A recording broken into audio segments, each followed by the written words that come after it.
Magandang araw mga kaibigan. Ako mga kaibigan na mainit itong pag-uusapan natin. President Marcos siniguradong may mananagot na senador at Congressman. Duterte Black binira ni attorney. Yabang ni Marcoleta sinampal ng batikang abogado. At Sara Duterte nagulantang matapos sibakin si Chis Escudero kung saan halos nakaramdam ng panalo ang taong bayan kahit pa nasa gitna tayo ng mga kaguluhan at kabalbalan dahil sa mga korap na politiko. Abay todo reklamo at nag-iiyakan ng mga alipores ni Duterte dyan sa Senado. Bakit naman daw biglaan na sinipa si Escudero at si Marcoleta? Maganda naman daw ang pamamalakad habang gustong-gusto umano sila ng taong bayan. Kaya naman binira at sinampal ng mga batikang abogado ang yabang at panlilinlang ng mga Duterte sa Senado. Nako, abangan nyo po yan. Yan ang pag-uusapan natin. Pero bagong lahat, pakilike po muna ating video, pakishare na din po at subscribe na po kayo sa ating channel. Unahin na po muna natin ito mga kaibigan. Itong naiirita dito si Marcoleta pag naririnig niya itong independent body na gustong gawin ng ating Pangulong Marcos. Nanindigan ng palasyo na seryoso ang babala ng Pangulo na walang makakawala sa pananagutan sa ibinulsang pondo ng mahigit 500 billion pesos na para sana sa mga flood control project. Sa ganyan po na meron pong sinasabi kung sino man po di umano ang mga politikong involved. Maganda po ito dahil pinapakita rin po na ibang kababayan natin na ang pag-iimbestigang ito po ay mas makakainam para masupo natin ang korupsyon. Huwag natin i-isolate na si speaker lang. Marami kasi siyang binanggit. So kung sino man po dyan, kaalyado man, hindi kaalyado, kaibigan, kamag-anak, yan naman po ang sabi ng Pangulo. Kapag napatunayan po kung ano man ang kanilang involvement dito, ito naman po ay maaaring kasuhan. Hindi po ito palalagpasin ng Pangulo. Naghain ng 5 fraud audit reports ang Commission on Audit sa Ombudsman ngayong araw laban sa ilang opisyales ng DPWH Bulacan 1st District Engineering Office at 3 contractors. Kabilang sa mga isinumiteng ulat ang 2 proyektong hawak ng Wawaw Builders, 2 sa St. Timothy Construction na pagmamayari ng mga diskaya at isa naman sa Sims Construction Trading. Ayon sa COA, ang 5 proyektong ito, kung hindi incomplete, tila super substandard daw o di kaya non-existent. Ang 5 palpak o ghost projects na ito sa Bulacan may kabuuang halaga na 342.6 million pesos. Sa isinumitering reports, napag-alaman ng COA na kabilang sa liable DPWH officials sina then District Engineer Henry Alcantara, Assistant District Engineer Bryce Hernandez, Project Engineer Paul Jason Duya, Construction Section Chief JP Mendoza at marami pang iba. Sinamahan ni DPWH Secretary Vince Dizon si COA Chairperson Gamaliel Cordoba nang ihain ang fraud audit reports kanina. Aniya, mismong DPWH ang nagbigay ng mga dokumentong kinailangan ng COA para sa kanilang ginawang inspeksyon at pagsusuri ng mga maanomaliang proyekto. Parte rin daw ito ng direktiba ng Pangulo. Pagkaupo ko, sabi niya, paspasan nyo yan. Ayoko na ng salita, filean na ng kaso yung mga yan para managot na sila. Dagdag ni Dizon, may mga personalidad na rin daw na sasampahan ng official complaint sa mga susunod na araw. Pati ang pagsibak sa ilang opisyalis ng DPWH tulad ni na ADE Bryce Hernandez at JP Mendoza, ilalabas na rin ang official order ngayong linggo. Napakagandang balita niyan mga kaibigan na nag-uumpisa na yung mga ipinangako ng ating Pangulong Marcos na talagang tatapusin niya itong mga korap na opisyal na to. Siyempre mga kaibigan, uunahin muna itong mga nasa DPWH kasi ito talaga merong matinding ebidensya. At itong mga inaasam din ng mga kababayan natin, tulad din natin mga kaibigan, na gusto natin na managot itong mga congressman at mga senador. Speaking of senador mga kaibigan, tila nagulantang itong mga Duterte Black. Tapos ang sinasabi nila, bakit naman daw bigla ang sinibak itong si Escudero at si Marcoleta at ang iba pa na kaanib nila. Sinasabi nga nila mga kaibigan na napakaganda naman yung pamamalakad. Lalong-lalo na daw yung pag-iimbestiga ni Marcoleta dyan sa Blue Ribbon Committee kung saan wala daw kabayas-bayas. Talaga ba mga kaibigan?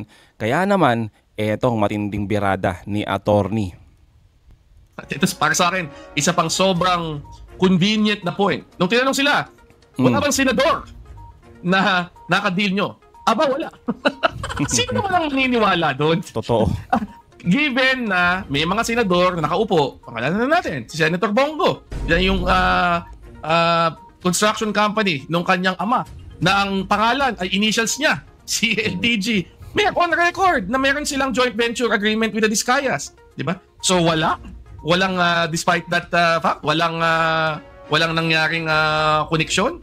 Parang hindi yata maniniwala ang maraming tao, 'di ba? Sa napaka-convenient na pag-focus ng Diskaya testimony doon lang sa mga taong gusto talagang diinan ng committee chair, si Rodante Marcoleta, na obviously ayaw ng galawin, no? Ayaw ng pag-usapan yung mga nangyari nung panahon ng Duterte administration, ayaw ng diinan itong mga kasama niya sa Senado sa kasalukuyan, at gusto na lang niyang ibaling lahat ng atensyon ng publiko at itong investigasyon doon lamang sa kinukonsider niyang siguro mga hindi nakakampi sa politika, at ito yung mga lumabas ng mga kongresista.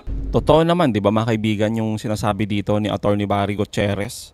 Saan naman kayo nakakita ng chairman ng Blue Ribbon Committee na talagang pinagdidiinan pa niya talaga na proteksyonan itong mga Diskaya? Kaya nga mga kaibigan, yung ibang mga kababayan natin, hindi matagalan. Kahit ako, ayokong tapusin yung hearing ni Marcoleta. Nakakawalang gana mga kaibigan eh. Ginawang circus at katatawanan kasi alam na natin eh kung saan patungo yan eh. Gusto lang nilang proteksyonan yung kanilang interes, yung kanilang kaibigan, at syempre yung kanilang nag-iisang amo na mga Duterte. Isang linggo na ako makikita na i-insulto sa mga tao ito. Hindi lang to mga Diskaya, itong mga senador. Diba? Totoo. Naku naman, kung magsalita itong mga ibang mga senador dito na yung iba mukha namang sangkot, diba? O at least should have known, diba, na may mga nangyayaring ganitong proyekto sa kanilang mga probinsya, diba? Sa mga budget na pinasa nila, diba? At inupuan nila, diba? Ginawa ng mga tao na kaibigan nila, ginawa ng mga taong aparte kasosyo nila kasi ang dami nilang mga pictures sa mga socials na magkakasama.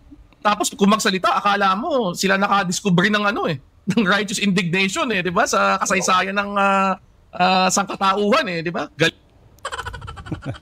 Totoo 'yan mga kaibigan. Parang si Boy Dila mga kaibigan, ganito. Ito.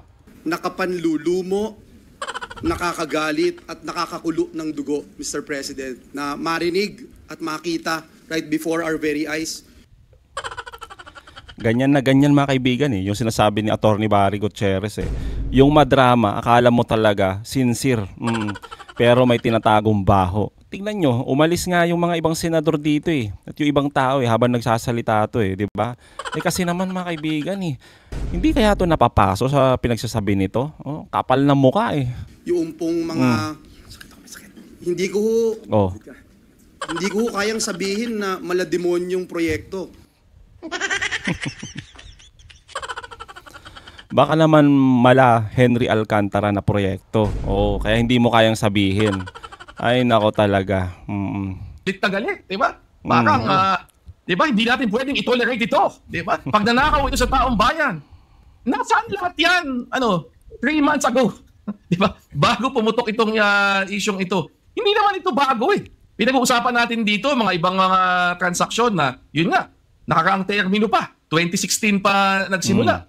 Yung isa nga dyan DPWH Secretary pa nung panahon ni Rodrigo Duterte. Ako, isang linggo na ako nag-insulto na itong mga senador na ito ay nagpapanggap na meron silang kahit na anumang kredibilidad na magsagawa ng ganitong klaseng investigasyon. Gayong ang lumalabas, madami sa kanila, may mga ties, may mga links, may mga interest dito sa mga skandalong ito na iniimbestiga rin nila. Saka nakakita ng ganyan, di ba? Yung taong dapat akusado, siya ang nangunguna at, di ba, nag-iingay pa doon sa investigasyon. So, well, ako, di ba, sa dulo naman, the proof of the pudding is in the eating, di ba? Ibig sabihin, depende kung ano yung gagawin sa susunod. Pero ito, sabihin ko at the minimum, kahit paano naman, na napalitan na si Senator Chis Escudero ni Senator Tito Soto bilang Senate President. At least yung nakaupo mong Senate President ngayon, hindi naman on record na tumanggap ng 30 million na donasyon mula sa isang contractor, diba? Na pinagbabawal sa ilalim ng Omnibus Election Code. Hindi naman close friend o best friend ayon nun sa mismong contractor na yon na sinabi niya sa isang statement niya doon sa House investigation na naganap lang nung isang araw. So at least yung ganun ka incestuous na relationship between yung Senate leadership at yung mga taong iniimbestiga, hindi kasing lantad, di ba dito? So ako, tingin ko, magandang unang hakbang yon. Pero sa dulo, ang tanong pa rin ay, ano yung magiging itsura ng investigasyon. Ngayong nagbago na ang liderato. Ngayong si Senator Ping Lacson na sa mga nakaraang araw, madami na rin siyang mga revelations na ginawa, instead of si Rodante Marcoleta na klarong-klaro na ang kanyang agenda ay ipihit ang investigasyon at itutok lamang doon sa mga karibal niya sa politika at wag galawin yung usapin ng korupsyon sa ilalim ng administrasyon na siya ay kaalyado, di ba? Yun yung punto. Pero tingnan natin. Ako, at least better step forward. Pero kailangan natin hintayin kung anong mangyayari dito. Sa dulo kasi, until makita natin na meron talagang madiinan na malaking isda at hindi lang ito mga maliliit na pangalan na ito, di ba? Hindi pa rin ako masasatisfied, di ba? So, wait and see, I suppose.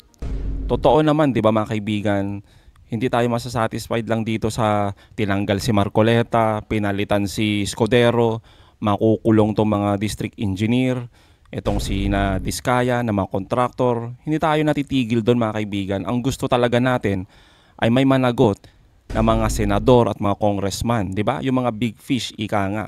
Kaya nga maganda itong sinasabi ni Pangulong Marcos, yung binubuo niyang independent body na talagang mag-iimbestiga dito sa mga korap na opisyal. At ito naman yung ayaw na ayaw ng mga Duterte Black, mga kaibigan, lalo na itong si Marcoleta. Tapos mga kaibigan, nagre-reklamo itong mga Duterte Black, lalo na itong si Bato de la Rosa. Sinasabi niya, bakit naman daw pinalitan itong Senate President na si Chis Escudero? Samantalang maganda naman daw yung pamamalakad niya. Bakit naman daw sinipa agad at pinalitan ni Lacson? Eto, yung birada ni attorney. Sampal po ito sa paniniwala at kayabangan ng mga Duterte Black, lalong-lalo na ho itong si Bato at si Marcoleta. Ang problema ba to, ang involved mismo, ang nai-involve mismo sa corruption sa flood control, Senate President nyo, si Chis Escudero. Ikaw lang naman ang hindi mo ano yan eh. Di ba? Yan yung totoo dyan, sabi ni katangahan ni Bato. Ang sabi ni Bato, bakit naman daw sa Senado nagkaroon ng change sa Senate President pa, samantalang ang korupsyon nandun sa Kamara? Mali! Mali ka, Bato. Talagang hindi mo ina-analyze ang takbo ng mga pangyayari. Nako, attorney, si Bato pa. Alam niya yan, pero tanga-tangahan lang talaga yan. Dahil gusto niya lang suportahan, proteksyonan yung kanilang mga amo. Yan lang siguro yung dahilan dyan. Alam niya yan, pero sabi nga ng mga kababayan natin, tanga-tangahan. Tahimik ang boss mo na si Chis Escudero, pero ang totoo, grabe na ang issue sa kanya. Totoo.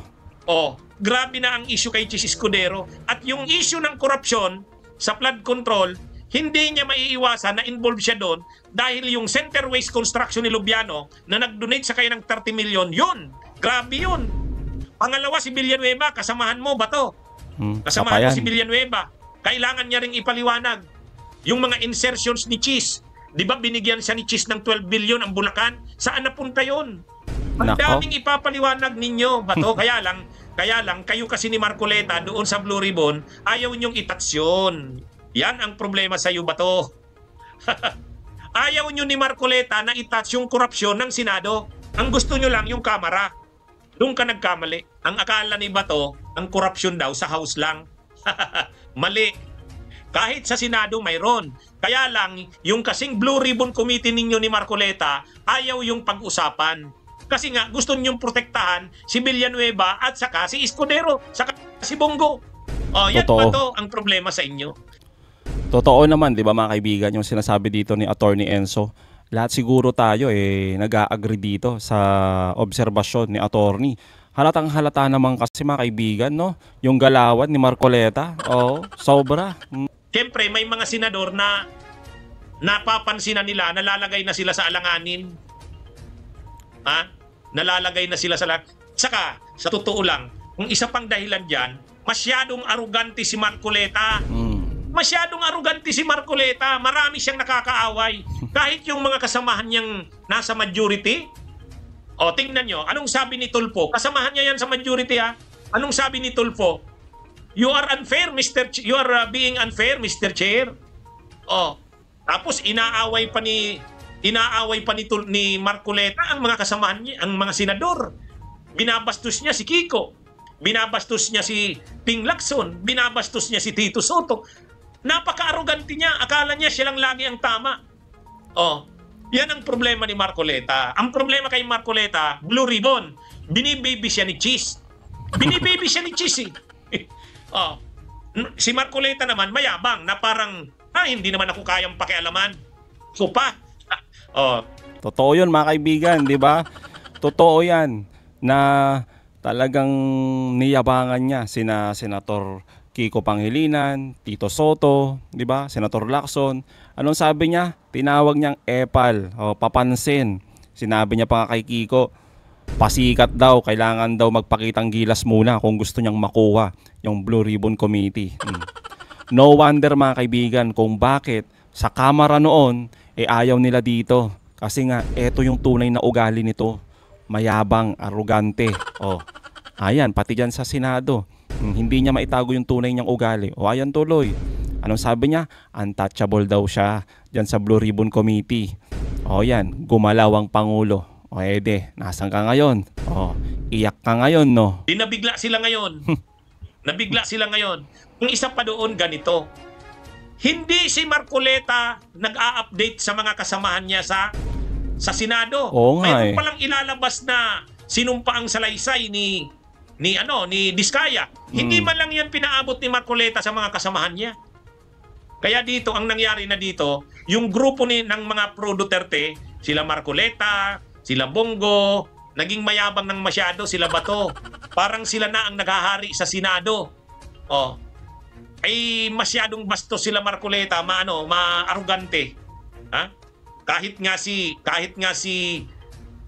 Jingo Estrada nababastusan sa mga ni Marcoleta napipiko na tapos kung magkapagsalita si Marcoleta, tinitira niya ang mga kapwa niya senador, si Tito Soto, si Ping Lacson, tinira niya si tinira niya si Senator Kiko Risa Hontiveros, tinitira niya lahat Ngayon, anong nangyari? Anong nangyari kay Marcoleta? Nayayabangan sa kanya ang mga kasamahan niya. Tapos pinapatakbo niya ang Blue Ribbon na maraming disgusto sa patakbo niya.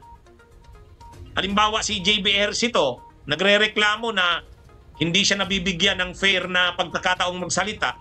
Ganon din si Rafi Tulfo. Ang pinapabwilo lang ni Marcoleta, sila Jinggoy, sila Bongo, sila Bato. Yun ang mga pinapabwilo niya Kaya, tapos, ang nangyayari kay Marcoleta, nag-deliver ng privilege speech si Lacson, tinira niya pa. Nag-suggest si Kiko Pangilinan na suportahan ang independent commission, tinira niya na naman. Yun nga mga kaibigan, no? Sobrang taas talaga yung tingin ni Marcoleta sa sarili niya. At doon talaga nahahalata ng taong bayan, pati na si Pangulong Marcos, na bakit ba ayaw ni Marcoleta ng independent body na mag-iimbestiga sa mga opisyal. Ang gusto niya, ang pinaniniwalaan niya mga kaibigan, masusolve ng kanyang committee ang lahat ng ito. Tapos wala daw senador na sangkot dito. Grabing kabalbalan niya, no? Di ba?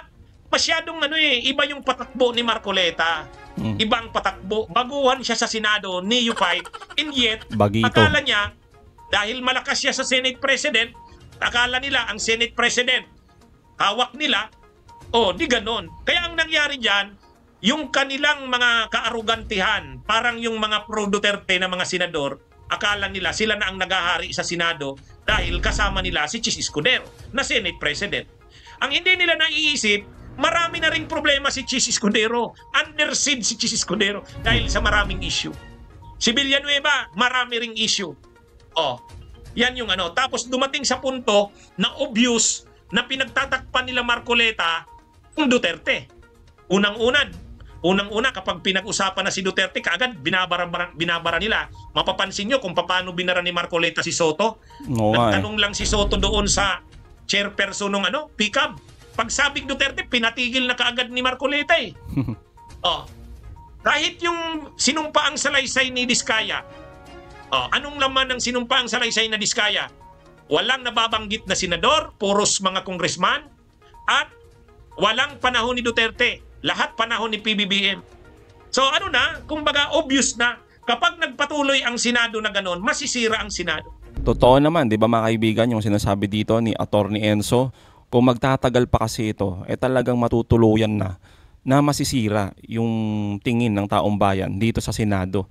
At talagang gustong-gusto ng taong bayan na ma-abolish na lang itong Senado dahil nga sa pinaggagawa ni Escudero at ng syempre itong grupo ng Duterte. Buti na lang talaga napalitan na sila.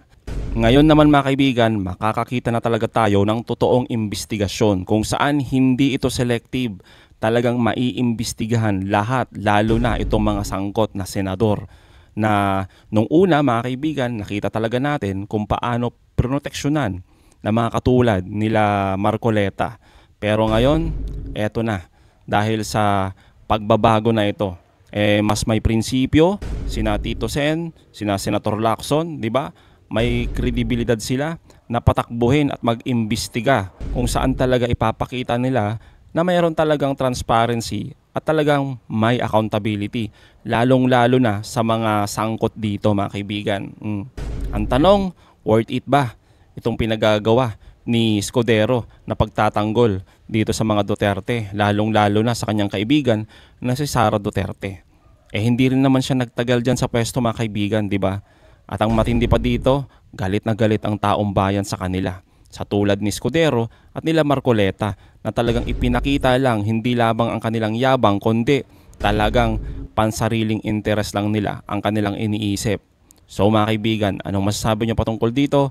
Comment down below. Again mga kaibigan, huwag nyo kalimutan i-like at i-share ang mga videos. Hanggang sa muli, kita-kita ulit tayo mga kaibigan.